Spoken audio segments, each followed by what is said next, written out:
400 कोटीची फसवणूक, तेही साईबाबांच्या भक्तांची.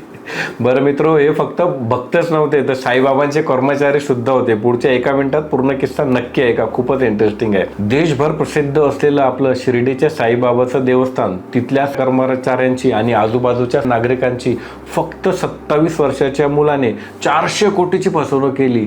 तो सांगत होता की शेअर बाजारात इन्व्हेस्टमेंट करणार, फॉरेक्समध्ये ट्रेडिंग करून पैसे कमवून देणार. हा मुलगा फक्त 2 वर्षात एवढा मोठा घोटाळा करू शकला. 400 कोटी ही ऑफिशियल फिगर आहे, अनऑफिशियल माहिती नाही.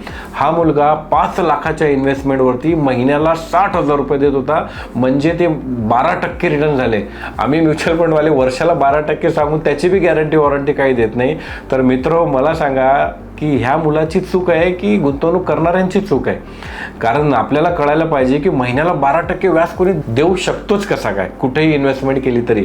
बरं, जेव्हा हा घोटाळा उघडकीस येत होता तेव्हा या मुलाने 1.5 कोटीची लाच पोलिसवाल्यांना दिली आणि त्यात 4 पोलीस कर्मचारी सुद्धा निलंबित झाले. यामध्ये ना, तुम्ही जर कधी एवढं लालची होऊन इन्व्हेस्टमेंट करत असणार तर तुम्हाला साईबाबाच काय, जगातला कुठलाही देव वाचवू शकणार नाही. तर मित्र, आपल्या पैशांची काळजी घ्या. कोणी खूप जास्त रिटर्नचा आमिष दाखवत असेल तर लांब राहा आणि मला कमेंट करून नक्की सांगा तुमच्या शहरात पण असे घोटाळे चालू आहेत काय. आणि ह्या रील त्यांना शेअर करा ज्यांना कमी पैशांवरती खूप जास्त रिटर्न पाहिजे असतात. अधिक माहितीसाठी नक्की फोन करा. थँक्यू.